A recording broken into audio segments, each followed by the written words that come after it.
부동산도 주식도 인생이 실패의 연속입니다 라는 좀 안타까운 사연이 있어가지고 여러분들한테 한번 소개를 하려고 합니다. 계속되는 실패 속에서 저는 어디로 가야 될까요? 라는 그 쿼카라는 분이 이제 올려주신 건데, 제가 운영하는 테이커스 co.kr 여기에 부동산 고민에 올라온 사연입니다. 여러분들도 이제 사연 보내고 싶으신 분들이 있다면 여기 오셔가지고 써주시면은 제가 그 중에 하나 이렇게 뽑아가지고 이제 다뤄드립니다. 안녕하세요. 저는 93년생 남자입니다. 처음 사회생활을 시작했을 때는 연봉이 2,500이었는데 지금은 5,000을 받고 있어요. 그러니까 연봉이 많이 올랐네요. 남들보다 빠르진 않지만 나름대로 묵묵히 열심히 살아왔다고 생각했습니다. 2023년에 드디어 제 인생 첫 집을 샀는데요. 38년 된 18평 구축 아파트를 2억 9천에 매수를 했고요. 디딤돌 1억 5천을 썼습니다. 그러니까 세금까지 한 3억에 사가지고 1억 5천 대출 받으니까 1억 5천 정도 투자를 하신 거죠. 지금 실거주 하고 있습니다. 1년 정도까지는 뿌듯하고 했는데 지금은 시세가 2억 8천으로 떨어졌어요. 부인남님이 하지 말라는 습관이 생겼는데 고쳐지지가 않더라고요. 매일 호갱노노 들어가가지고 실거래 확인하는 게 습관이 되어버렸습니다. 볼 때마다 기분이 안 좋다. 2026년에 안전진단 예정이 되어 있지만 기대보다는 걱정이 앞섭니다. 이걸 왜 샀을까? 나는 왜 항상 타이밍이 이럴까 하는 생각이 점점 늘어갑니다. 살 집이 생겼으니까 이제 남은 돈이라도 잘 불려보려고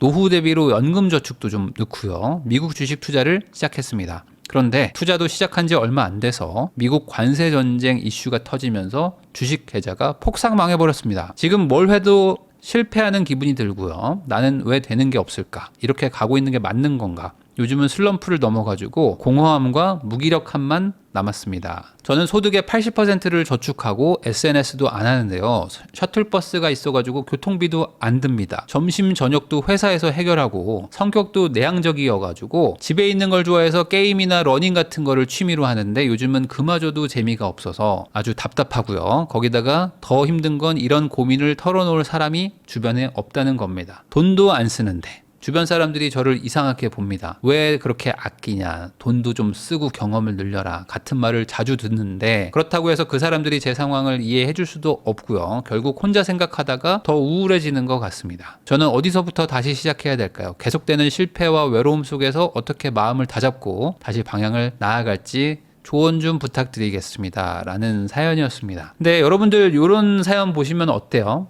이거 내 얘기인데? 뭐 이렇게 생각하시는 분들도 좀 있을 거고, 투자했는데 손해봤는데 저게 뭐 저렇게 힘든가? 라고 생각하시는 분도 있을 거고, 진짜 힘들겠다 라고 공감하시는 분들도 있을 것 같기도 해요. 자, 이걸 한번 제가 좀 분석을 좀 해보면요. 여기에 물론 제 추정이지만 약간 나름 좀 확신을 가지고 얘기할 수 있는 부분이 있습니다. 뭐냐면 우선 이분은 30대 초반이에요. 거기다가 5천 연봉입니다. 그러면 많다면 많고 적다면 적은 거지만 근데 30대 초반에 5천이면 그래도 일반적으로는 그래 중상위 정도의 소득은 아닌가요? 그러면 거기다 저축도 잘하고 있대요. 연 한 80%씩 저축하고 있고 연봉도 2,500에서 5,100이 됐다면 충분히 나쁘지 않은 삶이라는 거예요. 여러분은 이것만 봤을 때 이게 실패입니까? 아닙니까? 제가 봤을 때 실패는 절대 아니죠. 딱 요 사연 보자마자 아마 제가 예상되는 댓글은 이런 거예요. 뭐 지금 뭐 나 화를 돋구냐? 하면서 내 인생이랑 바꿀래? 하면서 뭐 이런 사람이 있을 거예요, 분명히. 야, 네가 그게 힘들어? 야, 그럼 나랑 바꾸자. 나는 뭐 빚만 지금 뭐 8천에 연봉 뭐 3천이야 하면서 오히려 내가 인생 더 망했어라고 말하실 분들이 많을 거예요. 근데 사람은요, 자기가 처한 상황이 가장 힘들지 나보다 더 안 좋은 사람과 비교해가지고 힘든 게 아니거든요. 그러니까 이렇게 생각하실 필요는 좀 없다고 봐요. 이분도 충분히 힘든 상황이기는 한다. 자, 이분의 문제가 뭐냐면요. 저도 이걸 예전에 또 겪어본 경험도 있고 저도 재테크에 막 올인해서 살고 막 저축하고 뭐 아예 돈 안 쓰고 살았단 말이에요. 그러면 이거는 어찌 보면 꽤 많은 사람들이 겪는 문제입니다. 그래서 재테크 하고 싶은 사람들, 이런 분들은 좀 잘 들어보시면 좋을 것 같아요. 이 성공과 실패라는 건요, 결국에는 비교해서 오는 거라고 저는 생각해요.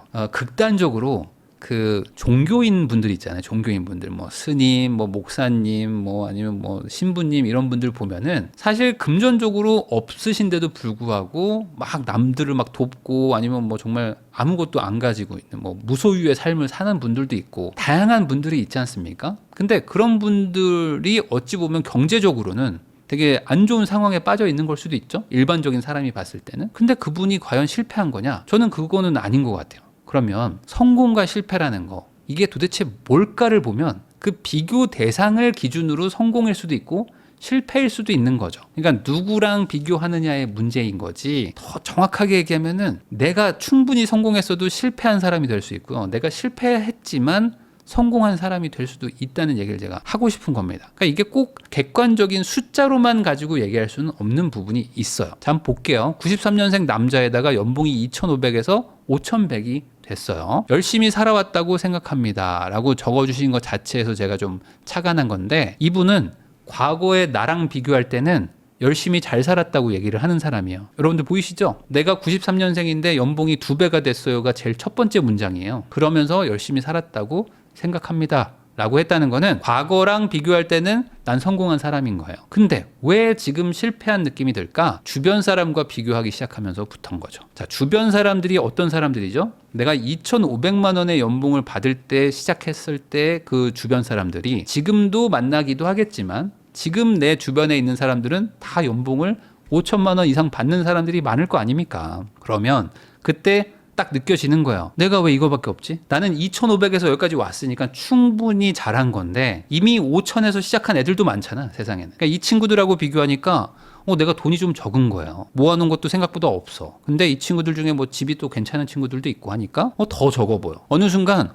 내가 생각보다 좀 가진 게 없고 뭔가 좀 이대로 가면 안 될 것 같다는 생각이 들었을 수도 있습니다. 왜 그러냐면 제가 옛날에 월 500만 원만 벌면 소원이 없을 것 같아. 제가 막 대학교 다닐 때 이랬거든요. 월 500만 원만 벌면 소원 없는 거 아니에요, 진짜로. 대학생일 때 월 50만 원도 없는데. 그래가지고 내가 뭐 알바도 하고 막 이렇게 하잖아요. 그리고 처음에 제가 회사 들어갔을 때 그때 첫 월급이 아마 200 몇십만 원이었을 거야. 그러면 월 500씩 들어오면 진짜 좋을 것 같은데? 라는 생각을 하게 되지 않습니까? 근데 실제로 막상 500을 벌잖아요. 그러면은 내가 원했던 그 수준의 달성을 했으니까 행복하고 너무 성공했다는 기분으로 기뻐야 되는데 안 그렇습니다. 여러분들 경험해 보셨죠? 막상 내가 원하는 연봉이나 소득이 되잖아요. 그러면 그때부터 주변에 다 그런 사람들밖에 없어요. 여기서 종교인들, 진짜 뭐 어떤 성인의 단계로 가는 분들은 밑을 보죠. 밑에를 보면서 내가 얼마나 많이 가지고 있는지, 그리고 내가 얼마나 베풀어야 되는지를 생각하지만 대다수의 사람들은요, 밑을 보지 않습니다. 옆하고 위만 보죠. 다 이 정도고 나보다 더 나은 사람들이 보이기 시작해요. 그러면서 나는 더 열심히 살아야 되고 더 잘해야 되고 더 높이 가고 싶어 라는 생각들을 갖게 됩니다. 그래서 처음에 500만 원만 벌어도 소원이 없겠어요 라고 말하는 사람이 실제로 500만 원을 벌고 어떤 얘기를 하냐면 숨만 쉬고 살아도 350이 나가요. 저 어떻게 합니까? 뭐 이런 얘기들을 해. 그러니까 예전에는 250으로도 저축하고 행복하게 살고 했던 사람이 500 벌면 2배로 행복해지는 게 아니라 숨만 쉬어도 300이 나가요. 저 어떻게 살아요? 막 이러고 있어. 아니 그럼 옛날에 숨 안 쉬었어? 숨 쉬었는데 그때보다 2배 더 쉬나? 모르겠죠. 그냥 사람은 거기에 익숙해지는 순간 다시 한번 주변 사람들과 비교하기 시작하면서 실패감을 맛보게 됩니다. 38년 된 18평 구축 아파트를 2억 9천에 사가지고요, 대출 반 끼고 실거주 중입니다. 처음엔 좋았지. 1년 정도까지는 좋아요. 내가 30대 초반에 집을 샀어? 그러면 주변과 비교하면 내가 잘한 것 같거든요. 근데 시세가 빠지니까 이제 주변하고 다시 비교하기 시작하는 겁니다. 자, 내가 1억 5천을 모았어요. 그런데 이분이 그냥 1억 5천이면 대출 받아가지고 뭐 한 4억짜리 5억짜리도 살 수 있거든요. 근데 이분은 전략적으로 뭐 38년 된 아파트를 샀대요. 그러면 3억짜리를 산 거잖아요. 18평짜리 구축을 산 거니까 이걸로 재건축을 해가지고 대박을 내보겠다는 마음이 있었겠죠. 아무래도. 그러면 이걸로 그냥 무난한 집 사서 살아도 되는데 재건축에 투자했다는 거는 아마 제 추론이지만 이렇게 내 전 재산을 걸어서 투자했다는 거는 분명히 주변 사람들과의 비교를 하면서 이제 내가 한번 좀 뛰어넘어 봐야겠다 라는 생각으로 이게 시작된 게 아닐까. 물론 다른 이유도 있었을 수 있겠죠. 그러니까 세상에 돈 많은 사람도 많고 여기서 안주하지 말고 조금 더 가봐야겠다라는 생각에 한 방을 노렸을 수도 있습니다. 그러면 여기서 이제 부동산 투자를 해봐야지만 깨닫는 것 중에 하나가 나오는데 생각보다요, 이게 압박감이 커요. 그러니까 내 전 재산 다 집어넣었죠. 거기다가 대출을 받았습니다. 대출 1억 5천? 이거는 대출을 더 많이 받아본 사람 입장에서는 야 그게 뭔 대출이야 라고 코웃음 칠 수 있는 금액일 수도 있지만 대출을 처음 받거나 아니면 내가 받을 수 있는 게 이게 한계치야 라고 생각하는 사람들이 이런 대출을 받잖아요. 자기 입장에서는 이게 엄청난 압박감이 올 수 있죠. 내 전 재산 다 들어갔지, 내가 받을 수 있는 최대치라고 생각하는 대출을 받았죠. 이자 나가고 있죠. 올라야 된다. 올라야지 내 마음이 편해진다는 압박감이 있어요. 근데 안 오르고 빠졌다. 그러니까 이제 내 투자라는 거 자체가 이제 부정당하기 시작하는 거예요. 자, 근데 지금 1,000만 원 정도 빠졌다고 그랬잖아요. 그러면 중개 수수료에다가 취득세랑 이런 거 합치면 사실상 1,500만 원 정도 손해거든요. 근데 요 1,500만 원 손해 연봉이 5천인데 라고 생각하면 그렇게 크지는 않을 수 있다라는 생각이 들지 않을까요? 아니 내 연봉이 5천인데 저축도 80% 하는데 1,500만 원 빠졌다고 해가지고 엄청난 손해는 아니잖아요, 여러분들. 그래서 이렇게 생각하면 그나마 낫거든요. 근데 제가 이건 추정입니다. 추정인데 이분은 이거랑 비교한 게 아닐 것이다. 뭐랑 비교했을까요? 제가 봤을 때 여기랑 비교했을 확률이 생각보다 높다. 저는 여기 한번 베팅 500원 겁니다. 왜 그러냐? 이분이 2023년에 집을 샀다고 그랬죠. 2023년이 나스닥 완전 바닥 찍었을 때입니다. 그리고 나스닥이 2020년부터 2022년까지 쭉 올라갔다가 쭉 빠졌잖아요. 한 30% 빠졌잖아요. 그리고 이때부터 내리오르기 시작합니다. 그래서 거의 2배 올라버려요. 그러면 나스닥을 투자할까? 아니면은 집을 살까? 잠깐만. 그래도 역시 집이겠지 해서 재건축으로 한 방을 노리자. 라는 생각으로 만약에 이 집을 샀는데, 근데 나스닥을 살지도 몰랐었던 그런 과거가 있다. 만약에 가정을 해보겠습니다. 그러면 집값이 1,000만 원이 빠졌다고 내가 막 투자를 비관하는 정도가 오지 않아요. 대부분 나스닥을 투자할까라는 그 마음이 계속 머릿속에 막 도는 거야. 이걸 나스닥을 투자했었어야 됐는데 라는 생각을 하는 거죠. 자, 그러면 이게 어떤 느낌이 드냐. 자, 1억 5천으로 QQQ를 샀으면 1억 5천으로 QQQ를 사면은 지금 3억이 된 거예요. 물론 TQQQ를 사지 않았던 게 또 아쉬웠겠지만 만약에 QQQ를 샀으면 최소 3억. TQQQ면은 나는 지금 인생 완전 대박이라고 생각하면 1,500만 원 손해가 아니라 최소 1억 5천 손해본 느낌이 나는 거지. 그러니까 이제 비관하게 되는 거야. 내가 이제 비관하게 돼. 자, 그때 이제 어떤 생각이 드냐. 우리 집이 이제 그때 보이는 거야. 우리 집은 18평이죠. 당연히 뭐 구조가 안 좋겠죠. 그리고 이제 한 38년 됐다고 하셨으니까 이제 집값이 또 싸잖아요. 그러니까 재건축 희망이 이제 팍 낮아져 버린 상황이 이제 현실감으로 딱 오는 거예요. 그러면 우리 집을 마련했다는, 내 집 마련했다는 어떤 그 즐거움도 잠시 이제 뭔가 물려버린 것 같고, 그리고 이제 나스닥은 다 올라가지고 기회를 또 잃은 것 같고, 이런 복잡스러운 마음이 막 생길 수 있단 말이죠. 자, 그래서 아마 여기서부터 이제 자기 비하나 어떤 자괴감 같은 것들이 밀려오지 않았을까. 자, 그러면 이 기분을 없앨 방법은요, 시세 상승밖에 없거든요. 그래서 호갱노노를 보고 있는 거로 전 추정됩니다. 그래서 얘라도 빨리 올라가 줘야 내 선택이 그래도 나쁘지 않았어 라는 거를 인증받을 수 있거든요. 인증. 왜냐면 나는 지금 저축도 열심히 하고 막 돈도 안 써가면서 어찌 보면 잘 해왔는데 여기서 삐끗한다는 거를 인정하기가 쉽지 않아요. 왜냐면 나스닥 샀으면 1억 더 벌었는데 누가 빨리 3억이라도 좀 누가 찍어주면 좋겠다. 내가 2억 9천에 샀으니까 3억이라도 누가 찍어줬으면 하는 마음으로 계속 이거를 보고 있는 게 아닐까. 안 그러면 내 선택 실패를 인정해야 되는데 그러면 이제 한 1억 5천 손해봤다는 마음이 막 드는 거죠. 왜 제가 이렇게 추정을 하냐. 이제 남은 돈이라도 잘 불려보자 싶어가지고 노후 대비로 연금 저축하고 미국 주식 투자를 시작했다는 걸 보고 제가 요거를 좀 이제 추정을 하는 건데, 왜 미국 주식으로 갔을까? 이 집을 갈아타도 되고 23년에 샀으니까 그러면 갈아탈 수도 있고 뭐 합쳐가지고 뭐 다른 걸 할 수도 있는데 왜 미국 주식일까? 아까 제가 말한 대로 나스닥하고 좀 비교를 하면서 결국 미장이 답인가 보다 라는 생각을 했을 확률이 있어 보이고요. 그래, 손해를 미국장에서 만회를 해야 돼 라는 마음으로 이제 돈을 또 넣은 거죠. 왜냐? 요때가 어떤 시절입니까? 요즘 누가 부동산 사냐? 그러니까 아마 작년 말이겠죠? 작년 말이면 요즘 누가 부동산 사냐라고 하면서 미국장 돈 복사된다. 그 다음에 이제 트럼프 당선되면서 막 코인 쏘고 일론 머스크 막 가자 하고 테슬라 이제 천슬라 간다 막 하면서 막 난리 났었을 때 아닙니까? 그러니까 야, 이걸로 가야 돼 라고 생각하신 것 같아요. 그리고 나서 이렇게 된 거예요. 이렇게 올라가다가 이렇게 꺾여버렸단 말이죠. 지금 1년 전 가격으로 돌아갔거든요. 그러니까 이때 들어가가지고 얼마 안 돼서 관세빔 맞고 지금 빠졌다고 하신 거 보면은 아마 요 정도쯤에 들어가셨을 걸로 뭐 추정이 됩니다. 그러니까 이 상황까지 가면은 이제 자기 비관주의가 이제 더 커지는 거죠. 투자도 시작한 지 얼마 안 돼가지고 미국 관세 전쟁 이슈로 주식 계좌가 폭삭 망했다 라고 이제 얘기를 해주신 거 보면은 이렇게 추정을 했고요. 잘 해보겠다고 또 옮겼다가 어찌 보면 이제 2대 맞은 상황이 된 거예요. 그래서 더 좀 자신감이 없어졌을 수도 있습니다. 왜냐면 이분 상황은 되게 좋거든요. 남들이 봤을 때 나쁠 게 하나도 없어요. 근데 본인이 이렇게까지 간 이유가 뭘지 이제 추정을 해본다는 거죠. 그래서 뭐가 문제일까를 한번 보면요. 저는 여기가 가장 큰 문제라고 봅니다. 소득의 80% 저축하고 SNS도 안 하고 교통비도 안 들고 점심 저녁도 회사에서 해결하고 있어요. 게임이랑 러닝 한다는 거는 이제 보통 다른 사람을 안 만나고 혼자 하는 취미거든요. 그러면 이렇게 저축은 잘 돼요.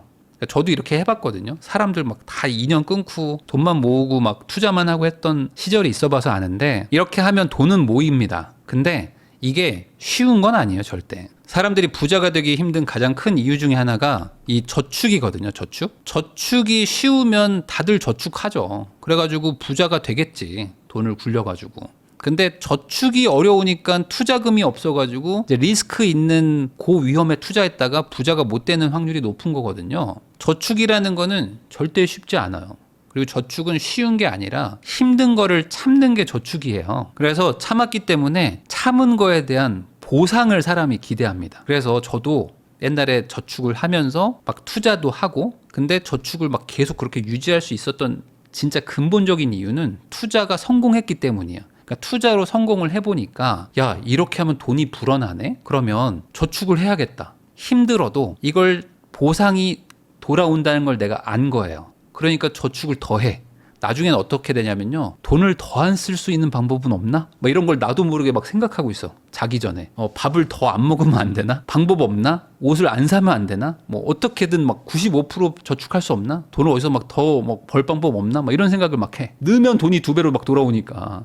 아니, 여러분들 생각해 보세요. 통장에 돈을 넣어. 그럼 2배로 돌아와. 그럼 안 넣을 거야? 돈 더 넣어야지. 이 보상이 돌아오니까 저축을 하는 것도 있는 거야. 근데 이분이 보상이 안 돌아왔잖아요. 그러니까 이제 내 고생이 헛수고 되는 느낌을 받는 거죠. 아, 내가 혼자 하고 나름 이렇게 힘들게 했는데 결국에 손해만 봤구나. 요즘에 이런 얘기들 많이 합니다. 뭐냐면 차라리 욜로 할 걸. 이런 얘기 많이 하시거든요. 무슨 소리냐. 욜로로 지낸 애들은 여행이라도 많이 가고 그 인스타라도 사진이라도 많이 남겼고 경험이라도 많이 했지. 나는 돈 모아가지고 저축해서 결국에 뭐 투자했다가 박살나가지고 뭐 차도 없고 돈도 없고 경험도 없고 아무것도 없어. 이렇게 된 거예요. 그러니까 차라리 여행이라도 다녀올 걸 이라고 말하는 사람도 있습니다. 이걸 극복하는 방법은 좀 생각보다 좀 간단한데 뭐냐면 첫 번째로 손해를 이성적으로 계산해 봤는지가 핵심이에요. 이게 핵심입니다. 그러니까 손해가 지금 감성적인 영역으로 갔거든요.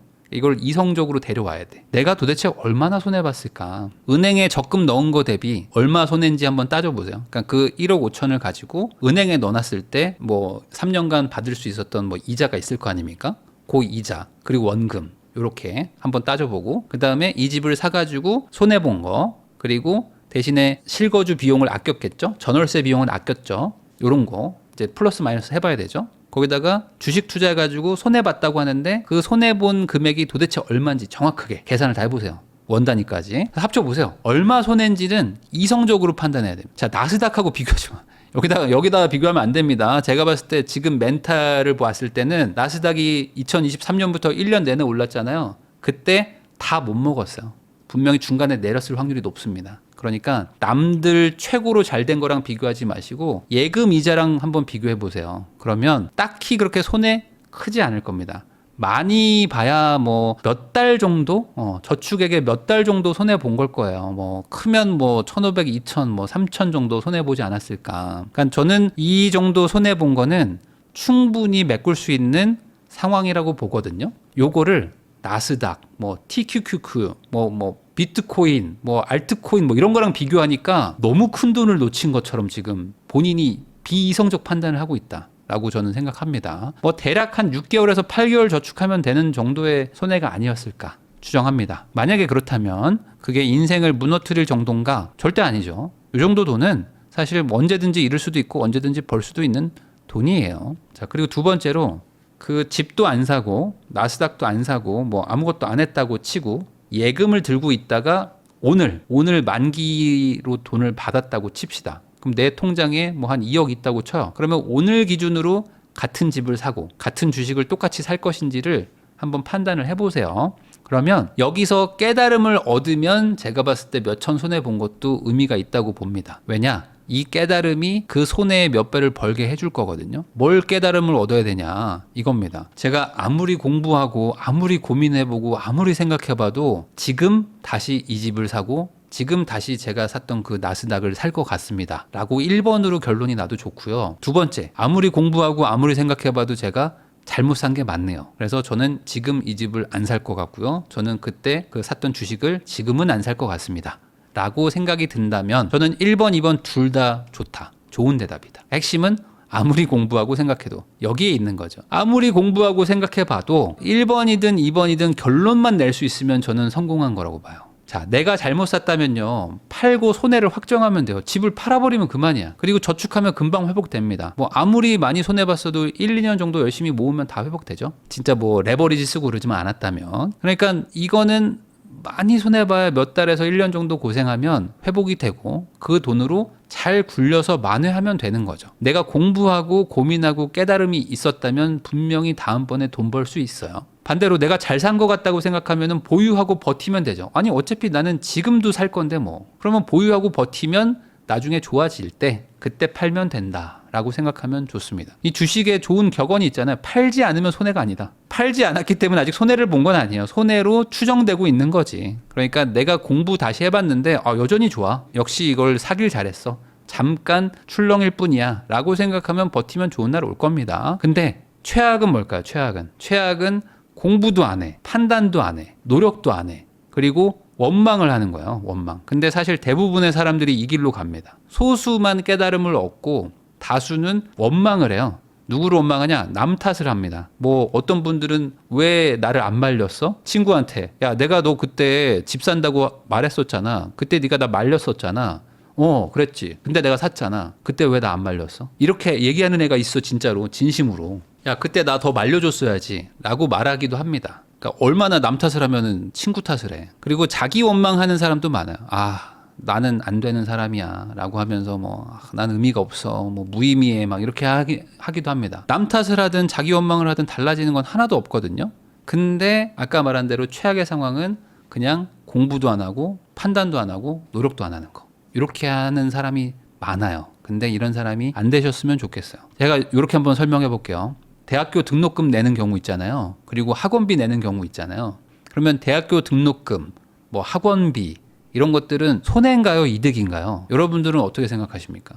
내가 대학교 등록금 내고 학원비 내고 한 것들 그 돈만 모았어도 몇 천만 원이에요 라고 생각하는 사람, 몇 억이에요 라고 생각하는 사람이 있고 아니요 저는 그거 냈지만 저는 그걸로 이득을 봤습니다 라고 생각하는 사람이 있을 겁니다. 왜 그러죠? 이거는 본인 학이 달린 거예요.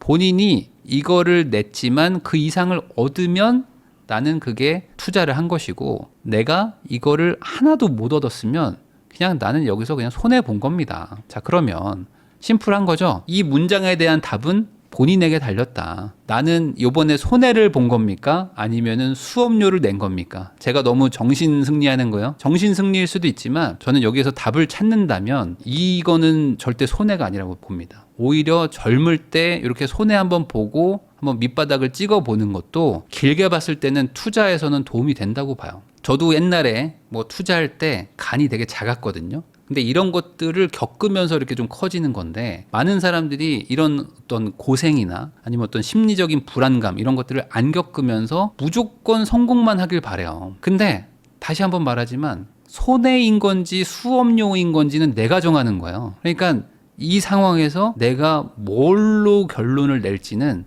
내가 하기 나름이다. 저는 그렇게 생각합니다. 그래서 여러분들 중에 손해 본 사람들도 있을 거예요. 그리고 지금 집을 샀는데 손해 본 분들도 있고 주식 샀는데 손해를 본 분들도 있죠. 그러면 이걸 가지고 깨달음을 얻으면 그게 저는 수업료가 된다. 많은 분들이 수업료라고 생각하고 깨달음은 못 얻어. 그러니까 계속 수업료를 내는 거야. 그러면 안 되고요. 깨달음을 얻으셔가지고 수업료를 조금만 내세요. 앞으로 또 좋은 기회가 옵니다. 그러니까 이번에 한번 좀 툴툴 털고 일어나셔가지고 또 한번 잘 해보시면 충분히 좋은 상황이기 때문에 좋은 날이 조만간 곧 올 거라고 생각합니다.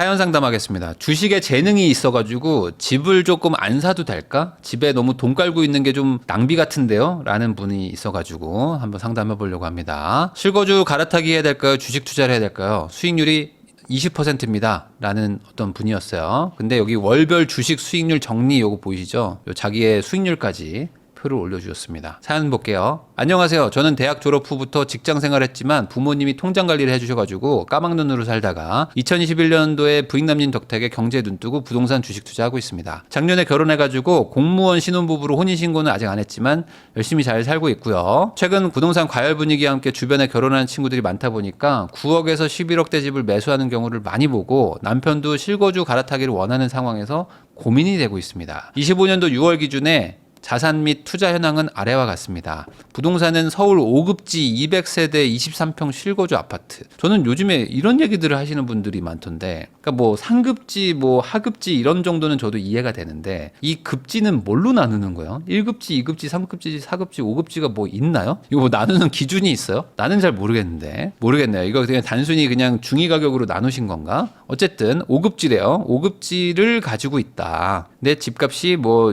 6억 초반에 거래가 되고 있다고 합니다. 자, 그리고 이제 부동산이 하나가 더 있어요. 경기도 외곽에 17평 아파트가 있는데 뭐 임대주택과 함께 재건축 추진 계획이 있다. 아, 근데 이 17평 아파트인데 가격이 한 2억 5천 뭐 이 정도라면은 이 재건축 추진은 할 수 있지만 재건축이 되냐? 이건 또 별개 얘기겠죠. 자, 미국 주식은 22년도 초에 400만 원으로 시작해가지고 대출 받아가지고 이거저거 하시면서 계속 투자를 하셔서 수익률이 꽤 괜찮게 나오는 상황입니다. 결혼 전에는 저 혼자 3, 4천 정도 주식을 굴렸어요. 그래서 재투자는 하지 않았지만 결혼 준비 때 조금 꺼내 쓰기도 했습니다. 결혼하고 축의금, 저축 등으로 원금이 많이 증가해서 현재는 수익 모두 재투자하고 있는데요. 미실현 수익금도 뭐 조금 있고 어쨌든 여러모로 주식을 잘하고 있다. 기타, 금, 약간의 코인 합쳐가지고 3천만 원 정도 있으시고 뭐 그 외에 해서 다 따지면 순자산이 약 5억 정도 되는 분이에요. 주담대 2억 6천, 뭐 부천에 뭐 전세금 뭐 해서 이런 돈들이 좀 부채가 있긴 하지만 연봉이 약 1억 정도인데 소비를 크게 하지 않고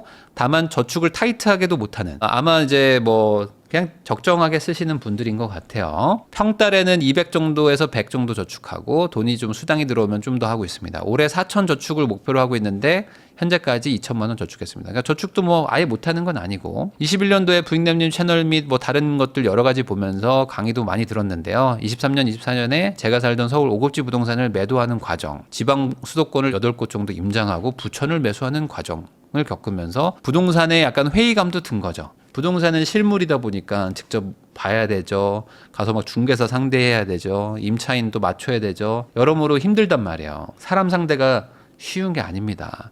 자, 근데 22년도 상승장 끝물 때 주식을 시작해가지고 1년 넘는 하락장 때도 잘 버티고 수익이 나는 걸 보면서 주식에 대한 믿음이 커졌습니다. 주식은 잘만 할 수 있으면 얼마나 좋습니까? 부동산은 막 진짜 뭔가 막 사람 상대하고 막 힘들어. 막 뭐랄까, 막 감정적으로 막 좀 다툼도 생기고 막 그렇습니다. 근데 주식은 그런 게 없어요. 그냥 딸깍. 내가 잘 판단해가지고 나만 잘하면 돼. 나만 잘하면은 그냥 깔끔한 투자죠. 세금도 없고 너무 좋잖아요. 뭐 정책 바뀌는 거 별로 상관도 없고. 한국에서 수요가 있는 부동산은 결과적으로 우상향하지만 원화 가치는 세계적으로 떨어지고 있다고 생각해서 달러 자산으로 비중을 많이 늘리고 싶은 마음도 큽니다. 돈 많이 벌면 여행도 다니고 아이들을 외국에서 키우고 싶은 마음도 있어요. 하루에 5분에서 20분 정도만 하면 될 정도로 이제는 주식 투자가 패턴이 만들어졌습니다. 그러니까 이미 약간 원칙과 그 투자 약간 공식을 만드셔가지고 한 5분에서 20분만 하면 주식으로 이제 수익률이 난다. 라는 겁니다. 자, 그런데 남편은 좀 이제 집을 옮기고 싶어 하니까 막 답답한 거죠. 아이 계획은 없지만 3에서 5년 사이에는 임신 계획이 있어요. 그래서 그때 그냥 9억 미만 정도 하나 사면 되지 않을까? 그리고 나머지는 다 그냥 주식에 올인하고 싶은데 상급지는 점점 멀어질 것 같고 갈아타지 못하게 될지 두렵기도 합니다. 제가 생각했을 때 큰 돈을 깔고 앉아 있는 게 수익성이 너무 떨어지고 남들한테 보여주기용 실거주 같아가지고 그냥 지방에 소액 투자나 조금 하고 나는 그냥 주식으로 좀 올인하고 싶다라는 말을 하시는 것 같은데 이렇게 하는 게 맞을까요? 라는 겁니다. 자, 이게 사연이 되게 길잖아요. 근데 이제 정리하면 이겁니다. 주식 내가 잘하고 잘 되고 있는 것 같은데 집에 깔고 있어야 됩니까? 라는 아주 심플한 질문인 거죠. 근데 이거는 주식을 하는 사람들은 다 이런 생각해요. 다 이런 생각하고 저도 옛날에 이렇게 생각했어요. 그리고 특히 미혼이거나 아이가 없거나 하면은 주식 조금 잘 되잖아요. 그냥 이런 생각은 거의 기본입니다. 패시브입니다. 이거는 기본이야. 나 주식으로 하니까 잘 되네. 잠깐만. 그러면 집을 막 사가지고 야 이거 1년에 한 5% 오르는데 여기서 대출이자 내고 나면 남는 것도 없잖아. 야 그럴 거면 야 주식을 굴리자. 주식은 한 방에 그냥 15% 20% 먹는데 세금도 없는데 사람 상대도 안 하는데 이거 얼마나 좋아? 라는 생각을 하게 되죠. 그래서 이제 연도별 월별 주식 수익률표를 같이 첨부를 해주셨는데 보면은 거의 손해보는 달이 없어요. 거의 손해보는 달이 없으시고 연 14%가 최소더라고요. 그리고 잘 벌 때는 연 48%도 보셨습니다. 다달이 손해를 안 본 거예요. 그러니까 이제 좀 자신감이 붙을만 하죠. 왜냐면 그동안 하락장도 있고 상승장도 막 있었는데 최하가 14%, 최대가 48%.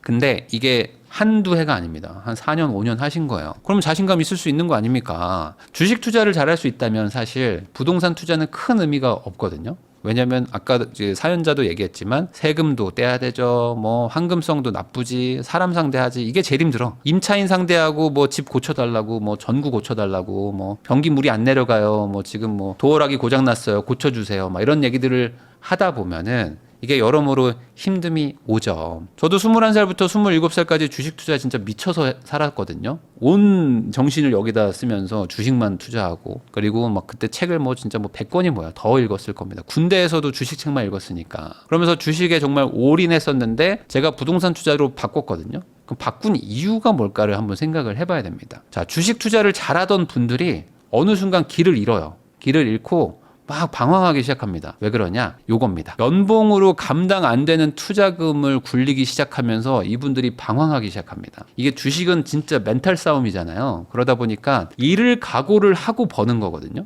그러니까 일을 각오를 해야 돼요. 근데 일을 각오를 하는 그 각오가 작으면 되게 이성적으로 투자를 잘하거든요. 일을 각오가 두려울 때가 있어요. 두려울 만한 수준으로 투자를 하기 시작하면은 그때부터 멘탈이 털리기 시작한다. 자, 보세요. 올해 저축은 4천만 원 정도를 목표로 하고 있습니다. 라고 하셨어요. 그러니까 4천 정도는 저축을 하실 수 있는 분이에요. 그러면은 내가 돈을 깨먹어도 올해 만약에 주식으로 날려먹어도 한 4천만 원까지만 날려먹으면 만약에 손해를 보면은 난 어차피 저축을 4천은 하니까 물론 씁쓸하지만 그래도 멘탈이 털리지 않을 수 있죠. 근데 이게 커지면 어떡할까? 라는 거는 또 별개의 얘기입니다. 그래서 이분이 투자한 걸 보니까 투자금이 작을 때는 2천만 원 정도였고 투자금이 클 때는 4천만 원 정도였어요. 아까 수익률이 14%에서 뭐 48%라고 얘기했지만 작게 벌 때는 금액으로 보면은 170만 원 그리고 수익률이 제일 많이 높았을 때는 약 1,000만 원 정도 버셨더라고요. 그러면 이 정도는 사실 주식으로 멘탈이 막 흔들릴 정도의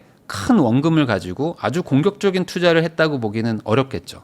그러니까 반대로 잘 하신 거예요. 그러니까 원금 자체가 작은 투자를 했기 때문에 사실 그 주식이 조금 빠져도 괜찮고 내가 오늘 바쁘면 뭐 주식 못 볼 수도 있잖아요. 사실 1,000만 원 투자하고 이 주식이 막 어떻게 되나 매일매일 보지는 않을 수도 있거든요. 거기다가 또 약간 좀 가치 투자나 좀 그런 중장기 투자를 하시면은 그냥 뭐 묻어두고 갈 수도 있는 거니까. 자, 근데 이게 지금은 한 5천만 원, 뭐 8천만 원 이렇게 투자를 하시는데 이게 5억이 됐다고 칩시다. 그리고 50억이 됐다고 칠게요. 그럼 예를 들어 내가 50억을 굴려도 같은 수익률을 낼 수 있을까? 이거는 완전 다른 얘기예요. 보통 대부분 투자를 잘하는 분들이 소액으로 소형주들 투자는 잘하시다가 이제 자산이 많아지고 뭐 예를 들어 진짜 뭐 규모가 엄청 커졌어요. 워렌 버핏 같은 분들이 돈 굴리는 게 막 수백조잖아요. 그런 걸 가지고 수익률 10% 낸다는 거는 엄청나게 어려운 거거든요. 왜냐면 10% 빠질 때 50조가 날라가. 내 재산이 10%만 빠져도 50조가 날아가는데 거기서 공격적인 투자를 할 수 있습니까?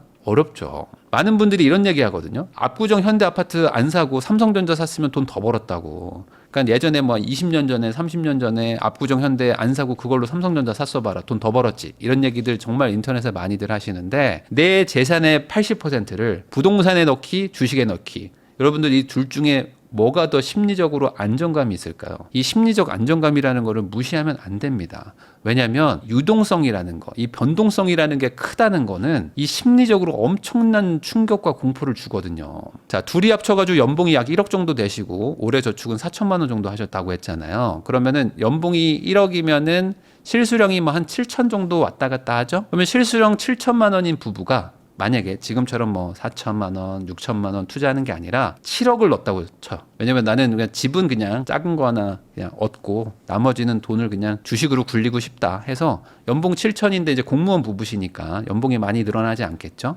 근데 한 7억 만들었어. 7억으로 이제 주식에 넣잖아. 그러면 10% 빠지는 순간 내 실수령이 날아가. 그러면 이제 저축으로 치면 거의 2년치가 날아가는 거야. 10% 하락하면 연봉이 날아가는데 이 10% 하락할 확률을 주식 투자하면서 몇 번을 겪을까요? 거의 매주 겪을걸요. 매주, 매달, 매년 겪을 겁니다. 20% 하락하는 것도 한 5년에 막 몇 번씩 겪을 거예요. 이게 물론 종목을 잘 고르면 좋죠. 종목 잘 고르면 좋죠. 근데 지금 이마트 막 이런 거 빠지는 거 보셨어요? 최근에? 국장 이렇게 막 간다고 하는데 갑자기 공휴일에도 마트 쉬게 한다. 이런 정책을 추진한다고 하니까 순식간에 그냥 8% 10% 빠져버리죠. 뭐 갑자기 뭐 어디서 전쟁 났다 그러고 무슨 뭐 금리 뭐 문제 생기고 뭐 환율 막 갑자기 튀기 시작하면 갑자기 내 주식이 빠져버려요. 이런 일들을 겪으면 내가 작게 약간 좀 재미삼아 즐겁게 할 때는 그런 거 그냥 웃으면서 넘어가는데 이게 생업이 달리고 약간 내 인생을 좌지우지할 정도의 타격이 오기 시작하면은 그때부터는 멘탈이 붕괴가 됩니다. 만약에 근데 그걸 잘 버텼어요. 근데 실수령이 7천만 원인 부분인데 21억을 주식에 투자했다면 어떨까요? 만약에 10%가 빠지면 2억이 날아가겠죠. 그럼 2억이 빠지면은 실수령 7천이신 분들한테는 저축을 4천 하니까 약 5년치 저축이 날아갑니다. 그러면 그때도 10% 빠졌을 때 내가 그냥 편하게 그래 뭐 나 오늘 뭐 같이 김치찌개나 먹자라고 할 수 있을까? 이게 참 어려운 거죠. 그래서 이 주식을 보면은 삼성전자 차트거든요. 여기 보면은 이것만 보이잖아요. 대부분의 사람들은 이것만 보거든요. 아니 봐라 이거 5천 원에 사가지고 지금 5만 원이다. 얼마나 많이 올랐니? 라는 건데 이 작은 하락기 있죠. 요거 하나하나가 다 10% 20%입니다. 근데 이게 월별 차트거든요. 이게 주별이나 일로 가면 어땠을까요? 여기서 이 변동이 얼마나 이렇게 했었을까요? 근데 이때마다 내 연봉이 왔다 갔다 하는데 이게 됩니까? 이거 쉽지 않습니다. 돈을 많이 벌면 많이 벌수록 이제 멘탈이 털리는 게 어찌 보면 또 주식이기도 하거든요. 그래서 보통 대부분 이제 주식 투자로 잘하시는 고수분들은 기법 뭐 이런 것도 중요하지만 이 마인드를 엄청 많이 강조하시잖아요. 그런 이유가 다 있습니다. 주식 투자를 잘하던 분들이 또 길을 잃는 두 번째 순간이 있는데 뭐냐면 자녀가 커가지고 좋은 집이 필요할 때입니다. 대부분 집이라는 거를 투자재로 보시는 분들이 이제 미혼이거나 아이가 없을 때요. 왜냐면 어차피 남편하고 나는 그냥 애가 없으니까 우린 뭐 원룸 가서 살 수도 있고 그냥 뭐 낡은 집에 가서 살아도 상관없어 라고 생각하시는데 아기를 낳잖아요. 아기가 이제 조금 커요. 한 5살, 10살 뭐 이 정도 되잖아요. 그럼 애도 자기 주장을 합니다. 그래서 뭐 내 친구네 집은 뭐 어디야 뭐 거기 갔더니 뭐 좋아 뭐 이런 얘기도 하고 내 친구는 뭐 학원을 다닌대 나도 학원 보내줘 뭐 이런 얘기도 하고 내 친구는 뭐 여행을 갔다 왔대 나도 여행 가고 싶어 엄마 뭐 이런 얘기를 막 하거든요. 얘도 사람이에요. 그러니까 얘도 이제 나도 챙기면서 살아야 되거든요. 근데 나랑 남편은 그냥 뭐 돈 안 쓰고 막 해도 돼. 근데 우리 애도 돈을 안 쓰고 살아도 되나? 라는 거부터 이제 멘탈이 또 나가기 시작합니다. 지금 보면 3년에서 5년 안에 임신 계획이 있다고 했지만 이제 시간이 흐를수록 상급지 갈아타기가 넘을 수 없는 벽이 될지 두렵다. 이런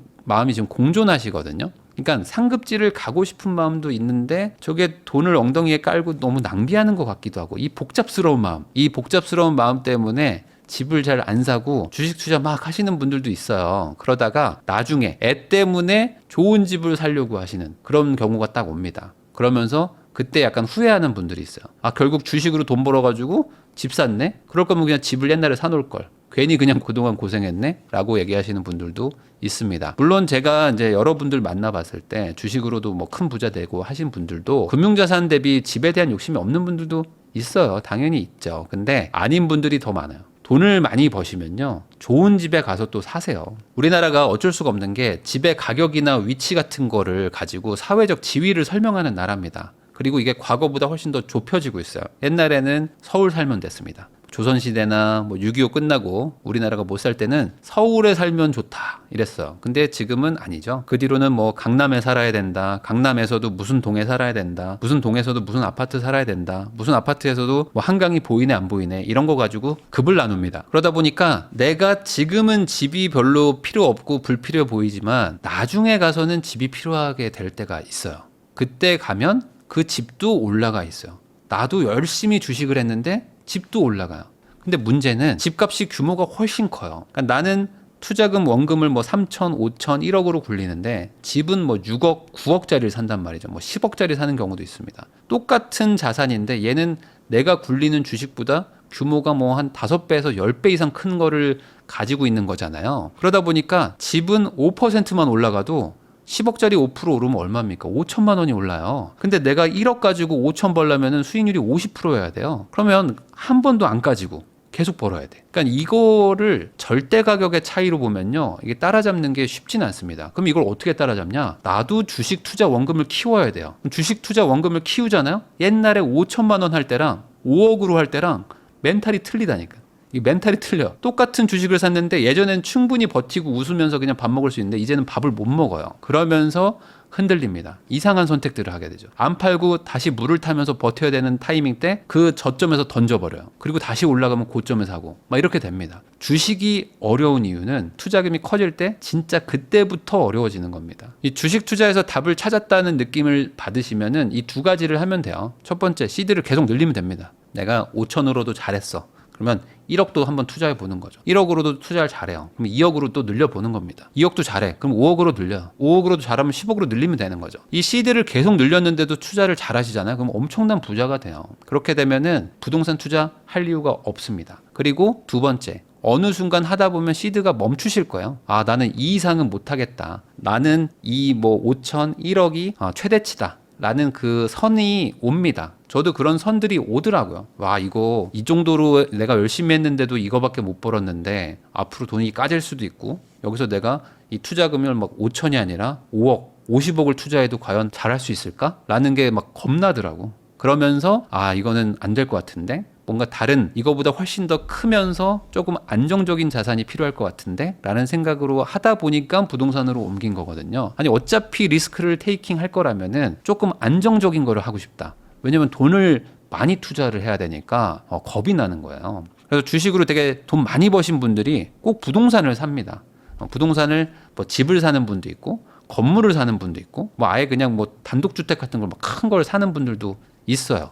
왜냐하면 이렇게 자산을 좀 파킹을 해놓는 거죠. 이 주식이나 코인이 좋은 게 결국에 수익률이 높다. 그럼 수익률이 왜 높냐? 변동성이 엄청나게 커서 그렇습니다. 100만 원이 순식간에 1억이 될 수도 있는 거고요. 1억을 투자했는데 100억이 될 수도 있어요. 1000억이 될 수도 있고. 그러면 그렇게 수익률이 높고 변동성이 큰 거는 한 방에 잃을 수도 있는 거 아닙니까? 그러면 내가 원금이 작을 때는 잃어봐야 상관없어. 어차피 저축하면 그만이니까. 근데 원금이 커지고 투자금이 커지잖아요. 그러면은 잃으면 안 돼요. 잃게 되는 순간 내 인생이 바뀌거든요. 그래서 잃지 않으려고 하는 게 정말 중요합니다. 그래서 돈이 많은 부자들은 안 잃는 게 핵심이에요. 왜 부자들이 비트코인을 안 하지? 라고 이해가 안 되시잖아요. 근데 대다수의 큰 부자들은요, 잃고 싶지 않거든요. 그러니까 괜히 저렇게 변동폭이 큰 걸 해가지고 내 재산을 2배 만들어 봐야 내 생활이 바뀌지 않는데, 괜히 저런 거 2배 만들려고 넣었다가 반토막이 나면 내 인생이 바뀌거든요. 그러니까 굳이 그렇게 하지 않는 거예요. 주식과 부동산은 저는 충분히 병행이 가능하다고 봅니다. 그러니까 나는 주식하고 남편은 부동산 하면 되는 거죠.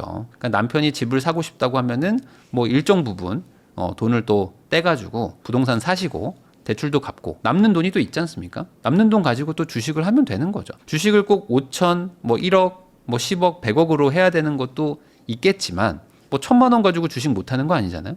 근데 부동산은 1,000만 원 가지고 못 하거든요. 그러니까 부동산을 우선은 좀 하나 사고 남는 돈 가지고 주식을 열심히 하는 거죠. 주식을 해가지고 돈을 더 많이 불리면 되는 거잖아요. 그래가지고 돈이 많아지면 또 부동산 사고 갈아타고 다시 또 돈 생기면 또 주식해서 불리고 또 갈아타고 하면 뭐 더 좋을 수도 있겠죠. 물론 아까 제가 말한 대로 저는 막 시드를 막 계속 키웠어요. 막 1억, 2억, 5억 막 키웠는데 주식도 너무 잘 돼. 계속 잘 돼요. 그러면 주식에 올인해야죠.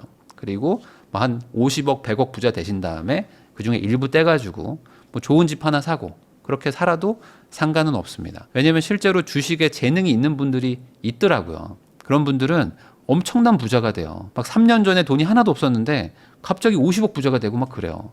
워낙 변동성이 크니까. 그러니까 여기서 잘하시면은 당연히 부동산 투자하실 필요는 없지만 그런 분들도 좋은 집 하나 정도는 살 필요는 있습니다. 마지막으로 이런 말을 드리고 싶어요. 내 주식 실력을 알아보려면 이런 경험을 해야 됩니다. 매수 버튼을 누르는 게 두려울 때가 오실 거예요. 야, 내가 이 주식에 이 돈을 태우는 게 맞아? 라고 하면서 매수 버튼을 못 누를 때가 와요. 그때가 진짜거든요. 그러니까 그전에는 그냥 소액으로 막 하시는 분들이 있어요. 회사원분들 보면은 제 그 팀장님이나 이런 분들 봤을 때 막 500만 원, 1000만 원 가지고 본인 그 약간 비자금으로 그냥 재미삼아 주식 하시는 분들이 있거든요. 그런 분들은 매수 버튼 그냥 막 누릅니다. 그냥 막 올인하고 막 20% 빠지면 또 막 물 타고 막 이런 거 하는데요. 돈이 커지잖아요. 그러면은 매수 버튼을 못 누를 때가 와요. 여기서 빠지면 야 이거 진짜 이거 큰일 나는데 라는 금액까지 딱 그거를 한번 운영을 해보세요. 그때도 내가 잘하면 나는 주식에 재능이 있는 겁니다. 근데 그 전에는 주식에 재능이 있다라고 말하지 마시고 유망주 정도라고 생각하시고 부동산과 병행하시는 거를 추천드리겠습니다. 자, 집담보로 주식 사겠습니다. 저 잘할 수 있을까요? 라는 사연이거든요. 자, 연봉 10배 이상의 집에 대한 고찰이라는 제목인데 사실은 그 내용보다는 이제 주식 투자를 풀 담보 레버리지를 써가지고 풀 대출로 한번 해보겠다는 사연이어서 한번 다뤄보겠습니다. 자, 제가 운영하는 테이커스 co.kr 여기에 사연 신청에 올려주시면 됩니다. 안녕하세요 부익남님. 저는 정확히 2년 전에 핸드폰비 아껴서 집 샀어요 라는 제목의 상남자들 사연자로 상담해 주신 내용들을 잘 수렴해가지고 그동안 1억 이상의 자금을 더 저축하고 이번에 분양받은 집으로 입주하였습니다. 축하드립니다. 이 집을 소유하고 거주하게 된 점에 큰 영향을 주셔가지고 다시 한번 감사 말씀드립니다. 네, 저도 감사합니다. 자, 본격적으로 상담 내용을 말씀드리면은 부익남님이 내가 가진 집값의 한계치가 연봉의 한 10배 정도다. 이게 맥시멈이다라고 말씀해 주셨는데요. 저는 연봉이 약 1억 정도 되는데 왜 버리고요. 한 10억 정도가 최대치라고 보면은 문제가 발생을 했습니다. 뭐냐? 제가 받은 분양가가 8억인데 그 당시에는 제가 10배 안에 들어왔지만 현재는 실거래가가 12억 이상으로 12배 이상으로 이제 가버린 거죠. 그러니까 연봉이랑 벌어졌다. 아이들이 4살, 2살로 맞벌이가 아직은 쉽지 않고 제 연봉도 갑자기 늘어날 일이 없는데 2년 살고 전세 주고 나가야 되는 건지 투잡도 고려해야 되는 건지도 좀 고민스럽습니다. 이 부분에 대해서도 의견을 좀 구하고요. 자, 한 가지 더 말씀을 드리면 2년 반 동안 여윳돈을 전부 중도금 대출을 갚는 데 썼습니다. 그러다 보니까 제 마인드가 많이 바뀌었는데요. 열심히 갚아가지고 세이브된 대출 이자는 1000만 원 정도지만 미장, ETF, 비트코인 2년 차트를 보니까 대출을 갚은 제 돈이 녹았다는 생각이 드네요. 물론 상승분이 전부 제 몫이 아니라는 거는 알고 있지만 분양 계약할 때 넣은 계약금 8천만 원만이 인플레이션을 방어할 수 있었습니다. 현재 국내 상황을 보면 5년간 시장에 엄청난 현금이 풀릴 것 같아 보이고요. 그러다 보니까 저는 이번에 대출을 더 이상 갚지 않기로 마음을 먹고 현재 대출 상한선인 주담대 6억을 풀로 받았습니다. 제가 가지고 있던 여유 자금은 코스피 200, S&P 500, 비트코인의 1대1대2 비율로 넣어두고 오래 보유해볼 생각인데 부익남님의 의견을 부탁드립니다. 항상 시청하고 있고 인사이트 많이 얻고 있습니다. 감사드립니다. 라고 해주셨는데 결론은 뭐냐? 내가 그동안 대출 갚고 이러다 보니까 주식이랑 코인이 너무 많이 올라가지고 속상하다. 그래서 대출 6억까지 해주니까 6억 대출 풀로 받아가지고 남는 돈을 투자하겠다. 어떨까요? 라는 질문이었습니다. 제가 이 사연을 보자마자 바로 선정했어요. 왜냐? 이런 마인드를 조심해야 된다. 정확하게는 이분을 말려야겠다. 이분이 예전에 상남자들 신청을 해주셨다고 했는데 제가 이제 2번째 말리려고 합니다. 왜 그러냐? 이분은 무조건 말려야 돼. 자, 남의 돈을 번 것을 보고 저것이 내 것이었어야 돼. 라는 생각을 갖게 되는 사람들이 되게 많습니다. 그러니까 약간 그 박진영 노래도 있잖아요. 뭐 네가 사는 그 집. 그러니까 네가 사는 그 집이 뭐 내 집이었어야 돼. 뭐 이런 것처럼 남이 돈을 벌었다. 근데 나도 저 당시에 똑같이 저런 걸 할 수 있었는데 내가 저걸 했었어야 되는데 네가 가진 돈이 내 돈이었어야 되는데 약간 이런 마인드가 많아요. 근데 이게 많은 분들이 그런 생각을 갖게 되고요. 너무 당연한 일입니다. 그렇지만 이게 경계해야 될 것이기도 하거든요. 그러니까 내가 번 건 되게 작아 보이고요. 남이 번 건 되게 커 보이는 게 이게 어찌 보면 약간 뭐 너무나 당연하지만 이런 마음을 어떻게든 버려야 된다. 자, 보세요. 분양가는 8억이었는데 실거래가 12억 이상이 됐다는 거예요. 자, 요것만 봐도 벌써 이분 돈 많이 벌었죠? 자, 보세요. 누군가는 이분을 보고 야, 8억에 분양받은 걸 12억 이상에 팔 수 있으면 야, 너 대박 났네? 라고 얘기할 수 있는 정도 아닙니까? 자, 근데 이분은 계약할 때 넣은 계약금 8천만 원만이 인플레이션을 방어할 수 있었고요. 나머지는 제가 너무 기회를 놓친 것 같습니다. 라고 생각이 든다는 거예요. 자, 여러분들, 제가 여기까지 얘기하면 어떤 느낌이 듭니까? 아니, 이게 무슨 계산법이지? 라는 느낌이 들지 않나요? 아니, 내가 8천만 원 는 것만이 인플레이션을 방어했다? 아니죠. 이분은 8억짜리를 사가지고 12억이 됐는데? 자, 연봉 1억으로 8억짜리를 매수한 거잖아요. 자, 그러면 이미 이분은 엄청난 리스크를 감수한 거죠. 그러니까 8억짜리를 산 게 중요한 거죠. 8천만 원 계약금을 건 게 중요한 게 아니고. 자, 나는 8억짜리를 샀기 때문에 망할 수도 있었습니다. 근데 이게 잘 돼가지고 운이 좋게 운때가 잘 맞아서 12억이 돼준 거잖아요.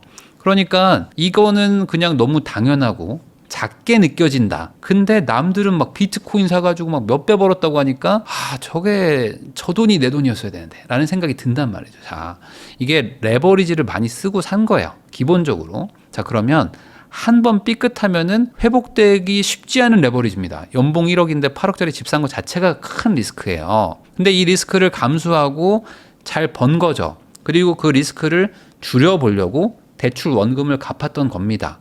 그러니까 만약에 집값이 빠졌어도 대출을 갚았다면 좀 버티기 쉬워지는 거니까 그 리스크를 감수하는 거잖아요. 그런 의도로 대출을 갚았던 것인데 이걸 안 갚고 비트코인 샀으면은 이게 뭐야 이런 생각이 든단 말이죠.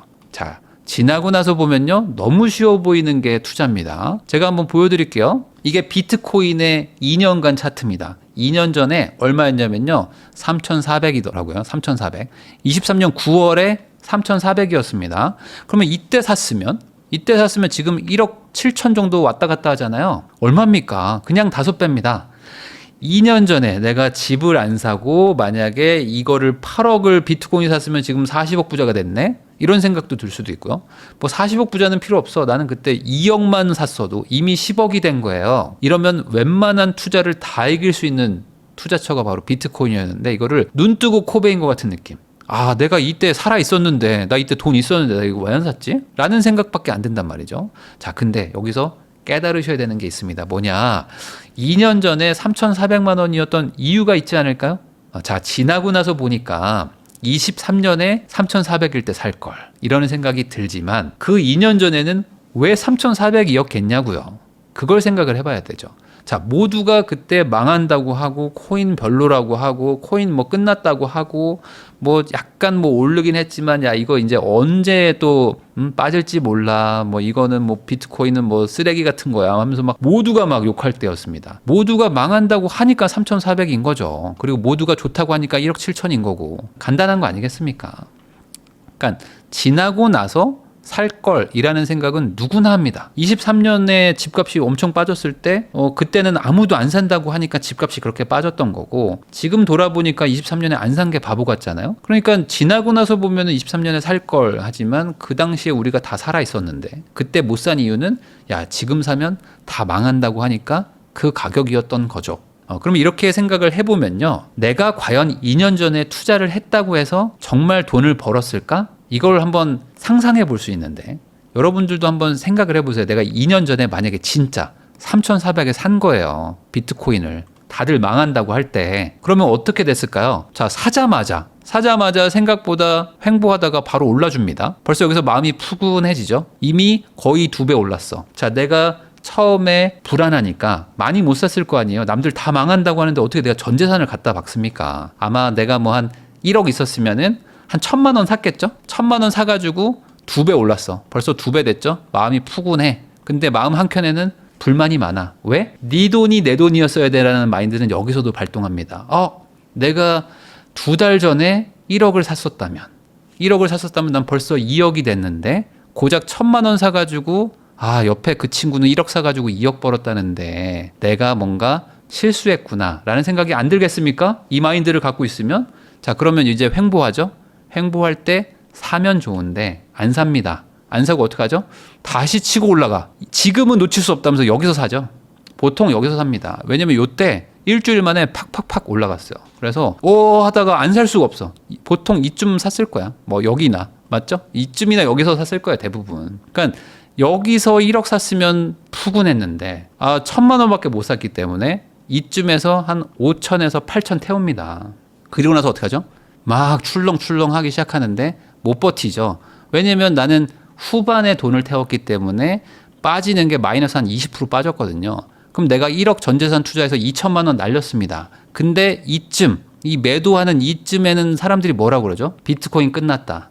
비트코인 끝났고 이제는 박살날 일만 남았다. 시즌 끝났나요? 시즌 진작에 끝났습니다. 뭐 비트코인은 지금 팔면 안 됨. 아까 팔았어야 됨. 뭐 이런 얘기 하고 있는 거죠.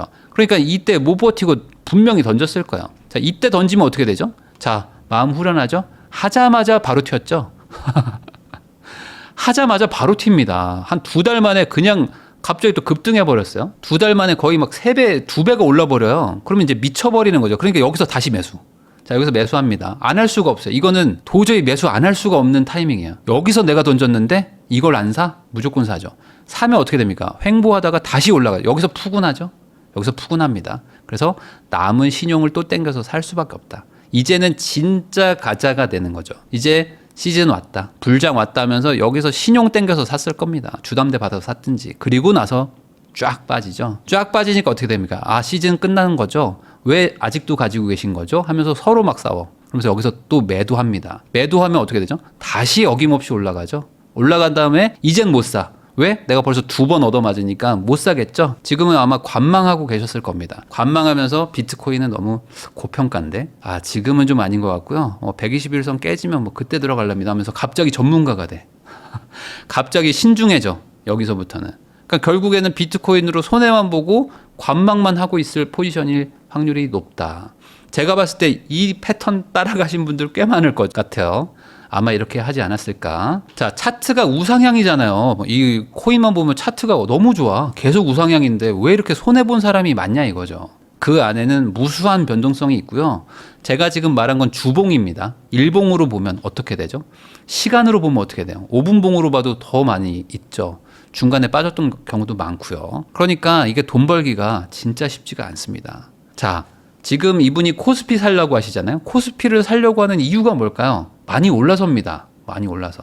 그러면은 코스피를 과연 올해 1월이 저점이었거든요. 올해 1월 저점 그때 샀으면 어땠을까요? 이때 사가지고 푸근하죠. 쫙 올라가니까 푸근해. 벌써 사자마자 올랐으니까 얼마나 좋아요. 근데 이때도 많이는 못 사죠. 누가 코스피를 1월 달에 올인합니까? 미친 것도 아니고. 그때 전 재산을 코스피에 박았다? 그 사람은 대단한 사람인 거죠. 대부분 여기서 재산의 한 10에서 20% 태웠을 겁니다. 많이 태워봐요. 맞죠?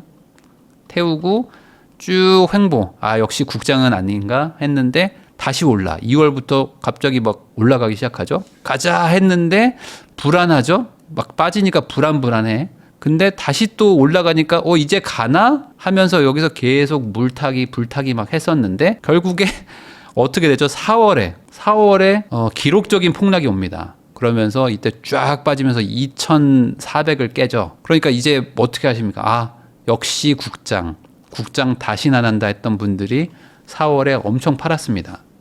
근데 이때 파신 분들이 다시 샀을까요? 못 산 분들은 엄청 많아요. 많은데 계속 올라가니까 어떻게 됩니까? 다시 전고점 돌파하니까 어라? 했는데 빠졌다가 다시 올라가니까 어라? 했다가 또 올라가니까 어라? 했다가 지금 더 올라가니까 지금이라도 살까요? 라는 분들이 지금 엄청 많아졌어요. 제가 봤을 때는 안 봐도 이런 패턴으로 가지 않았을까. 이때 판 분들은 아마 지금 사기도 쉽지 않고요. 아마 아예 이걸 전혀 안 했던 분들은 지금 살려고 하시는 분들이 많을 것 같아요. 자, 이거 보면요. 주담대 6억을 대출을 풀로 받아가지고 여유자금을 코스피, S&P 500, 비트코인의 1대1대2 비율로 넣으려고 하시거든요. 자, 그러면 보세요. 코스피 200도 많이 올랐죠. S&P 500도 많이 올랐죠. 비트코인도 많이 올랐습니다. 그러니까 지금 이미 많이 오른 것 위주로 풀 대출 받아가지고 넣고 싶다고 말씀하시는 거랑 똑같아요. 그러니까 이 말은 이렇게 해석할 수 있는 거죠. 그러니까 이게 맞을까요? 여러분들 어떻게 보세요? 이게 더 올라갈 수 있을지언정 이렇게 하겠다는 분을 말리는 게 맞겠죠. 많이 오른 것들 위주로 그것도 풀 레버리지 받아가지고 투자하고 싶다고 말하는데 이거를 말리는 게 맞다. 이게 집으로 돈 잘 버셨잖아요. 지금 8억에 사가지고 12억 됐으니까 되게 돈 잘 버신 건데 집으로 돈 잘 번 분들이 주식이나 코인 같은 걸 따가 이제 깨먹는 패턴이 있거든요. 이게 집이 같이 날아갈 수가 있어요. 그래서 이거는 좀 조심할 필요가 있다. 우리나라에 통계가 있지 않습니까? 부동산으로 돈 버는 사람들이 주식 코인으로 돈 버는 사람보다 훨씬 많거든요. 그러니까 부동산으로 돈 번 사람들이 압도적으로 비율이 높은 이유가 부동산은 실수요가 있고 그다음에 실거주도 가능하고 한 번 살 때 신중하고 팔 수가 없고 세입자 때문에 막 4년 만에 팔아야 되고 막 이런 것들이 있어요. 그리고 훨씬 난이도가 낮거든요. 이해도의 수준이 훨씬 더 낮습니다. 그러니까 서울 아파트가 올라가는 걸 맞추는 거랑 현대자동차의 앞으로 2년 뒤에 주가를 맞추는 거랑 뭐가 더 어려우냐라고 생각하면은 서울 아파트가 어쨌든 난이도는 쉽단 말이죠. 뭐 그런 식으로 생각하시면 이게 더 확률이 높은데 그러다 보니까 부동산으로 돈을 버는 분들이 야 주식이랑 코인도 한번 해볼까 했다가 여기 가서 이제 막 박살 난단 말이죠. 이렇게 코스피로 돈을 벌 수는 있을 것 같아. 뭐냐면 이 1월 달에 돈을 만약에 투자하신 분이 있어요. 이때 저점에 내가 전 재산을 다 갖다 넣었습니다. 전 재산 갖다 넣고 뭐 불의의 사고를 당해요. 그래서 교통사고를 이때 1월 말 2월에 당합니다. 그리고 거의 한 6개월 이상 의식불명의 상태가 되는 거죠. 그리고 모두가 이때 막 빠질 때 나는 전혀 기억이 없고 올라가도 기억이 없어. 아무 기억이 없다가 한 7월 달쯤 눈을 뜬 거죠. 그래가지고 선생님 여긴 어디죠? 라고 할 때쯤 봤더니 3,200인 거야. 이러면 아마 돈 많이 버셨겠죠? 근데 이게 안 됩니다. 이게 안 되는 게 문제예요. 왜 그러냐? 제가 인터넷에서 막 짤들을 좀 찾아봤어요. 뭐냐면 국장 투자자들의 심리 상태라고 이렇게 돼 있더라고요. 그러니까 9시에는 오늘 이제 빨간불 들어온다 하면서 막 하하 웃다가 2시쯤 되면 이제 웃음이 싹 사라져. 그리고 이제 3시 10분 되면은 오늘도 오늘 하루 또 망쳤네 하고 이제 3시 20분에 이제 터덜터덜 이제 집에 들어가는 이런 모습이다라는 게 있었고 코인 투자자들의 심리 상태는 이런 것 같아요. 커피 한 잔 마시면서 여유로웠던 때도 잠시 갑자기 이제 컵을 막 씹기 시작해. 코인은 약간 이런 것 같아요. 그러니까 좋다가 순식간에 다 빠져버리니까 그러니까 하루 만에 막 10% 20% 빠져버리고 막 일주일 만에 막 50% 빠져버리니까 막 너무 막 스트레스 받는 거죠. 자, 그러면 뭐 미장하면 좋은가? 미장은 아니죠. 미장은 눈 뜨면 바로 그냥 핸드폰 켜가지고 올랐나? 아니네 하면서 이제 눈을 감는 이런 그 미장 투자자의 심리 상태도 알 수가 있습니다. 결국에 이 금융자산 투자를 한다는 게 딱 믿음으로 사놓고 쭉 가져가야 되는데 대부분 그게 안 됩니다. 매일매일 눈 뜨자마자 체크하고 출근하자마자 화장실 가가지고 지금 내 주식 어떻게 됐는지 확인하고 코인은 막 불안해가지고 막 어떻게든 막 뭐라도 뭐 있어야 돼. 안 그러면 불안한 뭐 그런 심리 상태까지 막 가거든요. 그러니까 이게 금융자산 투자가 그렇게 쉽지가 않다. 자, 그러면 도대체 뭘 투자합니까? 이 집이라는 거를 사가지고 특히 이제 대출을 갚으셨잖아요. 그러면 이제 대출을 갚았다는 거는 언제든지 다시 대출을 받을 수 있는 여력이 있다는 겁니다. 그러니까 소위 말하는 이제 배터리를 충전한 거죠. 그러니까 배터리를 충전하고 계셨던 거지 이게 무슨 기회비용을 날렸던 게 아니에요. 그러면 이제 이 주담대를 받아서라도 투자를 언제든지 재개하면 되는 거 아닙니까? 그럼 이 배터리를 어디에 그리고 언제 꺼내 써야 되는지가 중요하겠죠. 자, 그러면 이제 2개밖에 없어요. 첫 번째, 벌써 남들이 돈 다 벌었다는 곳에 가서 투자를 할 것인지, 아니면 남들이 돈 다 잃었다는 곳에서 투자할 것인지. 선택은 이제 본인의 몫인 거죠. 그러니까 내가 1번이 아마 손이 갈 겁니다. 남들이 막 올랐대. 막 코스피가 엄청 올랐고, S&P는 다시 회복했고, 뭐 지금 비트코인도 뭐 불장이라고 막 한다니까, 일로 가야겠다. 1번. 아니다. 남들이 돈 다 잃어가지고 망했다는 곳에 가가지고 미리 투자를 해야 되겠다. 2번. 선택은 누구의 몫인가? 제가 어떤 분 한 분을 이제 만나가지고 들어보니까 이분이 투자에 어떤 그 심오한 깊이가 있으신 분은 아니었는데 그냥 서울 1주택자셨어요.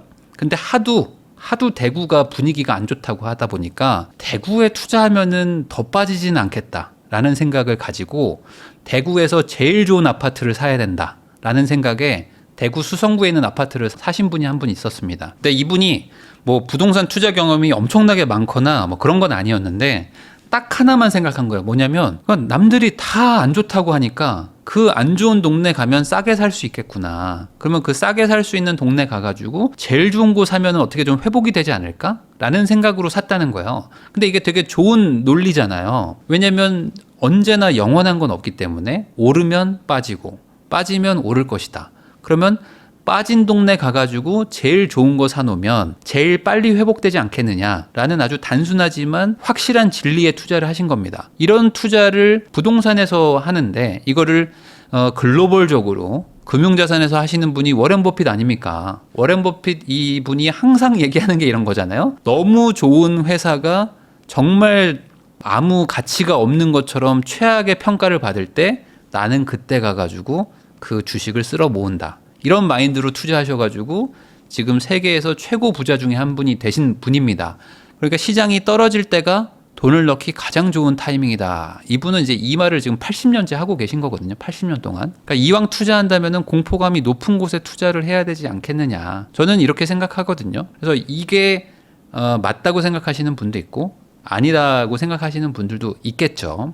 근데 저도 이제 투자를 오래 해보고 막 폭락장도 만나보고 막 폭등장도 만나보고 하니까 결국에 모두가 막 갖고 싶어. 막 모두가 막 저거를 사야 돼 라고 할 때 쓱 나와야 되긴 합니다. 그리고 반대로 모두가 저거는 망했어. 저거는 답이 없어 라고 할 때 그때 쓱 들어가야 돼요. 그래야지만 큰 부자가 되고요. 남들 따라서 가면은 돈을 벌 수는 있는데 큰 부자가 되기가 쉽지는 않더라고요. 저도 지나고 나서 생각해 보면은 남들이 다 망한다고 할 때 막 2010년, 2011년 이때 절대 집 사면 안 된다고 할 때 다주택자가 됐었고요. 남들이 더 사야 돼 할 때 막 팔았었거든요.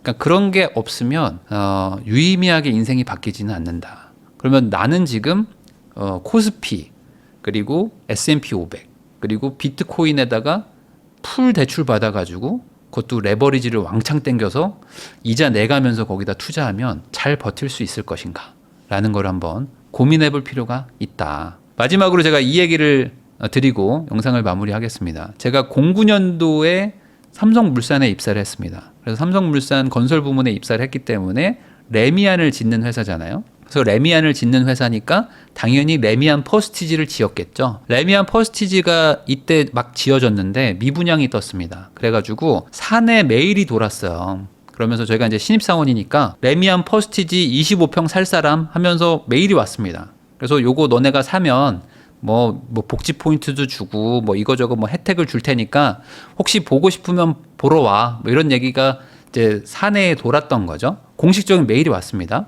그래서 제가 그 같이 있던 분들한테 물어봤어요. 저도 이제 신입사원이니까 이제 막 회사 들어갔으니까 뭐 아는 게 있습니까? 그래서 회사 분들한테 물어봤는데 뭐 차장님, 부장님 다 야 미쳤냐? 야 미쳤냐 지금 저걸 사게? 모두가 그랬습니다. 그 건설밥을 먹으신 지가 뭐 20년, 30년 되신 분들이 야, 서울 집값 지금 미쳤다. 말도 안 된다. 저거 사면 안 된다. 저 얼마나 비싸게 분양했는 줄 아냐. 어떻게 평당 분양가가 3천만 원이 넘냐. 이거는 말도 안 되는 가격이라고 했던 분들이 되게 많았어요.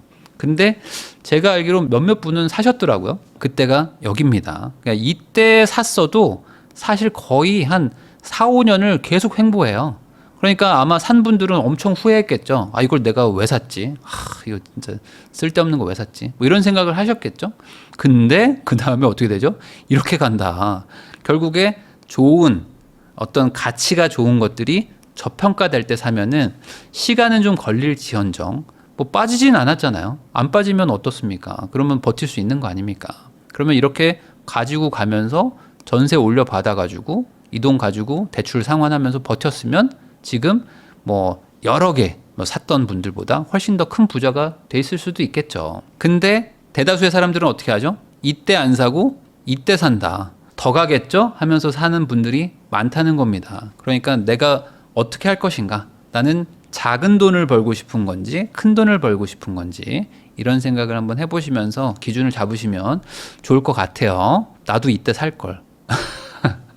돈이 없었지만 살 수 있었다면 이때 샀으면 됐겠죠.